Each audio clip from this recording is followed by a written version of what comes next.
What's up YouTube, Do You Feel Lucky here. I know it's been a little bit since I've made a video, but I figured it was about time. This is something I talked about. If you watch some of my other Dragon Ball Super card game, I talked about my yellow deck. And now this isn't, I'll give you this disclaimer right here, this is by means not perfect at all. This is just, you know, what I've put together, what I've seen, and I haven't had a lot of time to playtest a lot of these, but with the limited amount of cards there are, it is pretty simple to generally put together a deck of the theme you want. Now, with yellow, there are a couple different things that you can do. So now this deck is primarily going to be a Frieza deck. So where it's going to use, so I am going to go over this, but the different leaders, you can use one of the two Frieza leaders. Now there is a third leader, which is obviously Ginyu.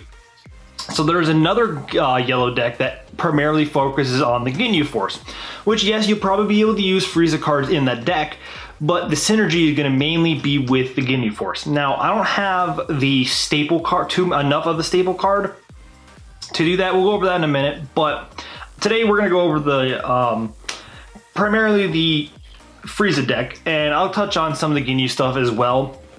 But as you'll see, there's not. But I'm going to do this a little differently. So first, I'm going to go over the leaders that you can run. Now, this with the Frieza deck, you can run either of these.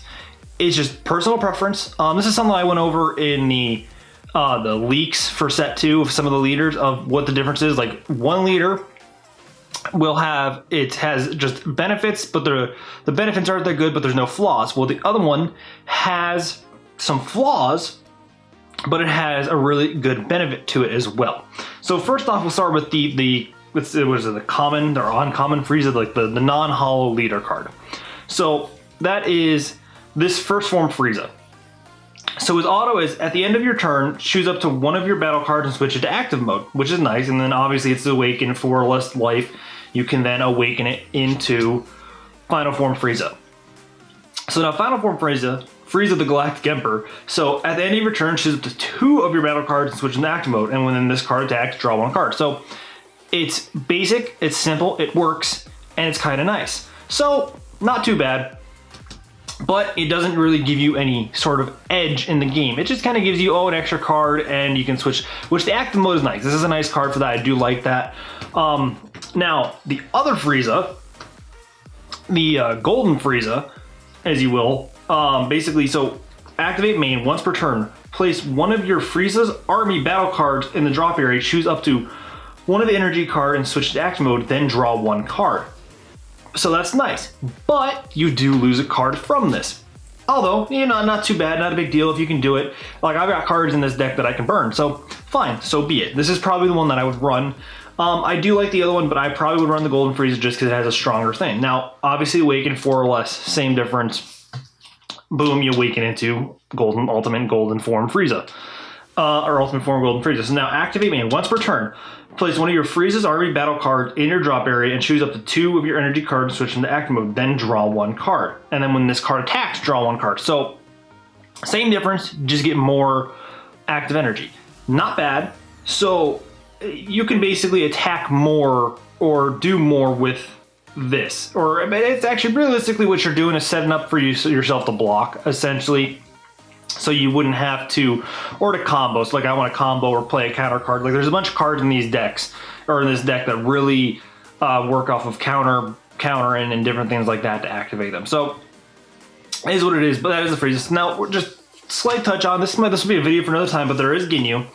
And basically, activate main once per turn, flip over 1 face down card in your life. Wait. Flip over 1 face down card in your life. If the face over card is Ginyu Force, but not Ginyu, play that card. If not, add it to your hand. So you do lose life, but it is saying, so he awakens at the same time. So, but the thing you see there is it's Ginyu Force. So you would need to have primarily Ginyu Force cards in your deck to make that work. So you awaken him. He awakens into the Goku body swapped. So once per turn, add 1 card from your life to your hand. This card gains double strike for the duration of the turn. If there are 2 or more Ginyu Force in play, this card gains an additional 5,000 power for the duration of the turn. So that's pretty strong. Now that doesn't have so much of a negative it does kind of have a negative. So this is actually one of the a very kind of an uncommon one for these sort of cards, but it is a unique leader in itself. Now, some of you may ask, there is a really good card that I'm not running in this deck, and it's this Ginyu card. It's because I'm not running a Ginyu Force. Now, this would be the staple card in your Ginyu Force, and I see I only have 2 of them. They're kind of hard to pull. They are SRs, so they are worth getting. But so basically, when you play this card, choose all of your Ginyu Force battle cards. Those cards gain plus 10,000 power and double strike for the duration of the turn. So that is a really good bomb you could drop on somebody. So you have plus 10,000 power to every card, and they gain the attack. They take 2 life. So really, really good. And a Ginyu deck could actually be really beneficial. But that'll be a deck for another time. I don't necessarily have the cards to do that, but maybe in the future I will. So now let's just kind of jump into this. I don't want this to go on forever, but I'll try to be quick with this. So now, starting off with this deck, first 4 cards, 4 of these I have a Vengeance Frieza. The reason I have 4 of these, well, it's a 1-cost Frieza, and this deck does evolve around evolving Frieza. So a 1-cost Frieza you can then evolve later on or late in the game to a 7-cost or something like that. Amazing. It's a Frieza card. It's there. And so basically, he does have an auto. When you play this card, look up to 3 cards from the top of your deck. Choose 1 Frieza's army among them with an energy cost of 2 or less, and add it to your hand, and then shuffle your deck. So the cool thing about this deck, so anything, as you did see, this is the only Ginyu Force card, which will lead into this, is I am running Guldo because he's a blocker. So the cool thing about this, so every one of these, as you can see, has Frieza's army. Literally every card in this deck is Frieza's army, except unless it's like a non-battle card. Those don't actually have traits like that.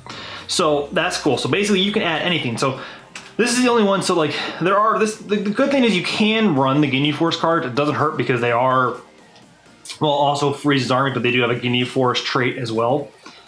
So it's not too bad. So now, Guldo is a blocker, which, I mean, blocker's a blocker. It's good to have. It's a 1-cost blocker, so that's even better. I mean, yes, it's going to get knocked out pretty quickly, but it's a blocker, so it blocks an attack. When you play this card, if your leader card is Frieza's army, choose up to 1 of your opponent's battle cards with energy cost of 2 or less and switch it to rest mode. So that's nice, and that is a revolving theme you will see, is switching things to rest mode, keeping them in rest mode with this deck. Basically, it just basically prevents your opponent from attacking with their battle cards, and it gives you a way to knock out their battle cards as well. So something that's going to be problematic, it's there. So that's not too bad. So it's nice. I run 3 of these. I run 3 of these because I have a lot of blockers in the deck. You'll see as I keep going here that I do have a lot of blockers. So the next card I run is a 1-cost Sorbet Loyal Commander, also a blocker. But his thing is, once per turn, place 1 card from your hand to the drop area. Look up at 2 cards from the top of your deck. Choose up to 1 Frieza's army among them and place them in the combo area. Place any other cards in the drop area. So, from your hand, so basically 2 cards from your deck, top of your deck, choose up to 2. So basically, I believe you could combo with them is what I don't know. Like I said, I don't have a lot of play testing, so I haven't really I haven't really had a chance to talk to somebody else about this or how they interpret this. But so basically, you can combo with them. I don't know if you have to combo with Sorbet or if you can combo with another card or however. I'd assume it would be Sorbet. So you basically combo on Sorbet with the top of your deck. So you're most likely going to get top deck. There's going to be very cards that aren't going to top deck to that. So if you choose, you can do that, but it's okay. You know, it is different. And he is an uncommon, so I mean, it's not. So it's a somewhat of a beneficial. So the next thing I run with Lucas Sorbet on the front again. It's 2. It's a 1-cost pattern. It's a counter. I don't run too many of these because this is going to be a niche instance. But if you have it in your hand and you can drop it, okay. Not too bad. So place 1 yellow card from your hand to the drop area and negate the counter. So you can counter a counter. So somebody tries to block you. Well, nope, no, I'm blocking your block, so I can then go through with this. It's something to hold on to. You can drop, which, you know, can not work, which in the future actually may not work because there's actually going to be, we'll talk about that at the end of the video too, but there's some cool cards being added to this game in set 2. There's definitely some more ones that have been coming out. But next one I run, 2 1-cost Frieza's Call. So choose 1 Frieza's army card with an energy cost 2 or less from your deck and play it in rest mode. Shuffle your deck. So basically, best thing I can say to this is it is a way to get a 2 cost for 1 cost. It's there. It's nothing special, but if you need it, you need it. It's an early game card. Otherwise, it's kind of junk. That's why I only have 2 of them. Otherwise, this could junk up your hand, which might be kind of annoying. Just like, so there are a lot of these. I'm not like I said, I'm not saying this deck is perfect by any means. So let me know. Like I said, I always take opinions down below. But these are I'm kind of worried that these might junk up the deck, but they are nice. So this is a counter card. So it's a 1 cost Cold Bloodlust. So it's a 1 cost card. If your leader card is Frieza's Army, which obviously if it's yellow, it's most likely going to be. That's kind of the way this revolves. The battle card has a skill negated for the duration of the turn. So now this is really beneficial. So where I would run this is, say your opponent drops something with double strike and you're low on life. You drop this, you at least have another turn to prevent them from doing something. Like something that really does. So like there's a lot of cards in the game that can cause some real damage. I mean, say for some reason somebody gets out, and I actually here a good example here is like this 7-drop Beerus. He has triple strike. This is just, you can negate this whole card skill for a turn before you get screwed over. So not a bad thing. It's there, but I don't run too many of them because I want to gunk out the deck. And then as I talk, I got it. This is kind of, I only have one other card that's like one of these extra cards in the deck, and that's it. But this is just a counter, played in rest mode. So that's kind of like I said, it's Crusher Ball. Is something, like I said, it is revolving in rest mode. So this is another way, kind of just like this one, to like, so instead of them being able to drop this and do something, it's there. It's like this, and you might be able to take it on next turn. This is a devastating card. This is something that you wouldn't want them to use the benefit of. So those are what those cards are for. And this is actually a very cheeky deck.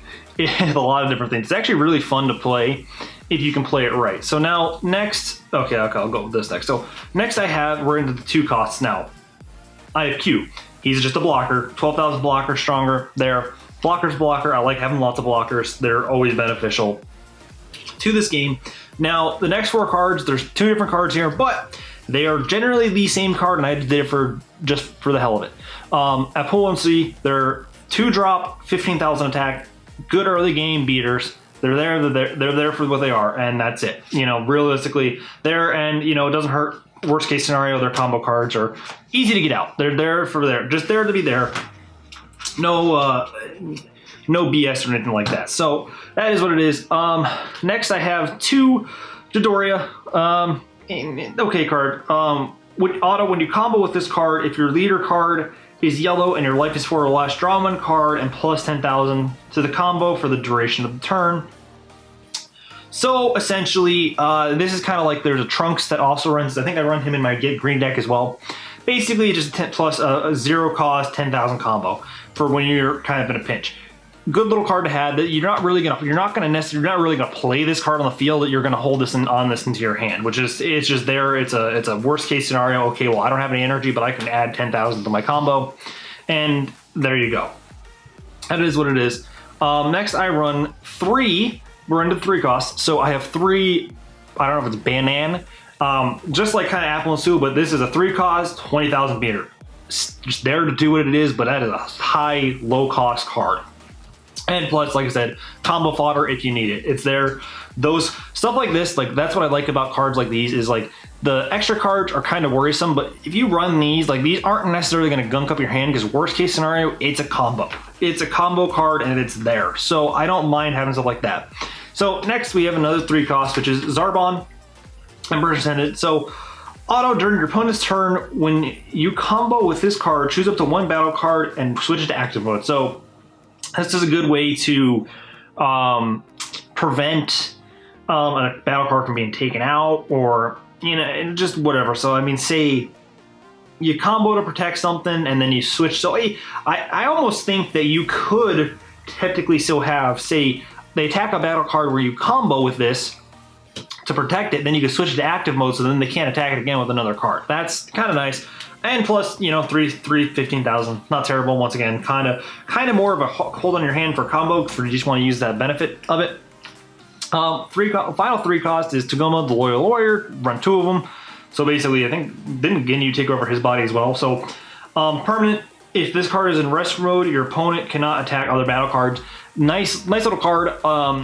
It protects your other cards. They make it so they have to attack this card first. So you know certain ones, everything else is gonna be protected. Not bad. Moving on, we are into the 4 cost. Now this is after this guy is into where we get some of like the bulk of the really strong cards for this Frieza deck. So granted, he's not bad either. So he's a 4 cost, double strike. And auto, when you play this card, choose up to your opponent's battle card. They cannot be switched to active mode during your opponent's next charge phase. So basically, you could hold some. So if you say you can't take it out this turn, well, they're not going to be able to use it next turn, and they're not going to be able. So it's going to be vulnerable next turn, which is nice. So I figured he's a nice little card to run. I might consider running more of him because I mean, double strike and that little benefit, not bad. We'll see, but I am. So now we're into all the 4 costs. So now this is where. A lot of the good cards, I mean, this card right here is disgusting. It has dual attack, so it means you can attack twice. So basically, same thing, double strike, it takes 2 damage, but this makes you attack twice. So this can be beneficial to battle cards, different things. But the other thing, when you play this card, you may place 1 card from your hand to the drop area. If you do, choose up to 2 of your opponent's rest mode battle cards and KO those cards. Then this card gains double strike for the duration of the turn. So when you drop this card, you can basically knock out battle cards and then not even worry about them. And then you can basically get 4 damage on your opponent. It's possible to get 4 damage. So you can dual attack with dual double strike. Disgusting card. It's awesome. Definitely worth having. I love that card. It's just a really good uncommon. It can really damage your opponent if you play it right. So next is Frieza the Hellish Terror. So now this is one of the first evolve card. So obviously it's 3 costs of evolving the Frieza, which is going to be very easy in this deck because obviously you got those 4. So there's a lot of options. So this card has double strike, awesome. And then auto, when you evolve into this card, choose all of your opponent's cards with blocker and switch them to rest mode. So basically, you negate all of their blockers with this card. Once again, that's just another disgusting like little ability. Frieza's cards are kind of terrible. Like they really mess with your opponent, and you can't see enough to run them. Now these are cards I would consider running 4 of. I just don't like having that high of cost cards in there, but you never know. It'd be more playtest. And like I said, I will always welcome advice for these decks because like I said, they're by no means perfect. There's kind of a general skeleton that I have that I've seen just from my personal experience playing what might work. So now this is the only other extra card that I've talked about, and it is a 4 cost. It is a counter, but it's a good counter. If your leader card is yellow, which obviously it is, negate the attack. Afterwards, the opponent's battle cards are unable to attack for their turn. So this basically stops your opponent from attacking with all their battle cards. I just wanted 1 because it is a high cost, and this is kind of going to be more of one of those clutch moments that you're going to want to burn 4 energy to prevent that. So, you know, it is an option, but you never know. It's there to have it. So now we're into the kind of like the hollows of the deck, the staples. So I only have 1 of these, so I might consider running more of these, but he is a pretty good, he's not really a card you want to play. You more want to use his counter. So he does have double strike, so yes, you can play him. There is that, so that is a benefit, but I would more likely hold on to him. So he's got Revenge, so basically what Revenge does, if you don't know, if this card is attacked and destroyed, the card that attacked it is also destroyed, but which comes in really handy with his counter. So he's a 4 cost, but it is worth it. So play this card from your hand and change the target attack to this card. So that's cool. So basically it is... You could say, once again, I'll use this since I have this sitting here, 7-drop Beerus. Okay, well, no, you're going to attack this card instead, and it's going to get destroyed, and you're going to lose your Beerus as well.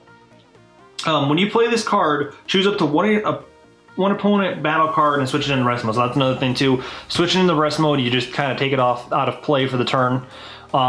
So they can't attack again. This is a really good kind of counter, and it can get really good strong charm. You really want to time this one right. I would run more, at least one of these, but I have not pulled another one of these, which is odd because it's only a rare, but I've never grabbed another one. So next card is the next rare on the deck, is the Full Power Frieza. I've got 3 of these because, well, I do, and it is a 25,000, 6 cost, so kind of high. doesn't evolve, but it's a blocker, so it's a really strong blocker, and it's got triple strike. So it does 3 damage instead of 1 when you attack your opponent's leader card. That is, it's terrible. So when you activate this card's blocker, switch the card active mode after the battle. So it is a continuous blocker. So, oh, well, you're gonna attack me with your 15,000, block, don't want a combo. Okay, well, he's back to active mode. Okay, well, we'll do it again, block. And so you can always do it, and you, 3 of these, and he's got triple strike, he does some damage, trust me.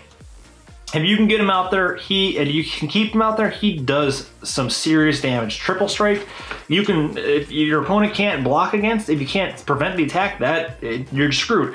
Which moves into the final 2 cards of the deck, which I would have more of these, but these are the secret rare of the deck and kind of hard to find. But it works. So evolve, so it is a 6 cost instead of 7s, but it is a 7 cost card, so you can evolve into this. That you can have that 1 cost Frieza out there, and then boom, here you go. Here's your Frieza. So, triple strike, once again, so just like that other one, but this one has an auto. This is kind of a crazy auto. When a card evolves into this card, place all rest mode battle cards except for this card in the drop area. Okay, well, there you go. There's all your, any rest cards, so even yours, so you kind of, it can hurt you, but it is strong. Then choose all active mode battle cards except for this card and switch them into rest mode. So basically, you just lay waste to the field. And this is actually another clutch card. Like you could basically put you in a good position and screw your opponent. So basically, you can take out everything next turn. And he's got 30,000 triple strike. Like, just getting this card out is going to devastate your opponent. It's a really strong card. Granted, it is a high cost card, but just like this Beerus is a high cost card, it's worth to get out. Granted, I think the Beerus is a little bit better, but this is still a very strong card, and it can devastate. It can just turn the tide of the whole match. Really awesome card. But enough rambling. That's basically my Frieza deck. If you guys did enjoy, please subscribe, leave a like. But before I do go, I will be having some more Dragon Ball, more card game videos coming up this weekend, tomorrow, whenever. There have been more. I'm gonna decide when I want to do it. There have been, the official site has actually been releasing set 2 cards. I'm gonna go over there and kind of go over them and kind of talk them. The game is definitely changing with the second set. They're definitely, color is not going to be the predominant thing anymore. It's going to be more of kind of how this deck is, and kind of how the Ginyu deck is. It's going to be about the traits, which is really cool. I really do want to go over those and discuss what could possibly happen with them. It's really cool because, I mean, it is somewhat in this game where, you know, you have the Saiyan deck, you have the Frieza deck, you can have the Ginyu deck. I mean, technically you do have the Universe 6 deck, which is the reds, but there are other reds right now that kind of, and that's not really, I mean, it's kind of an alien, is like kind of, I'm just kind of looking at these that are alien traits, and this is Frieza Clan, that's interesting, but I have a lot of cards everywhere here, but we'll talk about it, but they kind of, here, actually, I do want to touch on that with a trait, like the one deck that I really am going to want to touch on, well, here, this Champa works, is the God trait. So the God trait seems to be a predominant deck that is going to be in this next thing, and it's really going to revolve around Black and Zamasu. So, but I do want to go over that. If you are looking forward to that, please subscribe. Look out for that video coming very soon. We're going to talk about that, and then definitely we will be, when that set comes out, we will be opening the set, and then we will be building decks with a lot of those cards. So either way, guys, I hope you guys enjoyed. Leave a like, subscribe to the channel. I'm going to get out of here. Before you do, remember, stay lucky.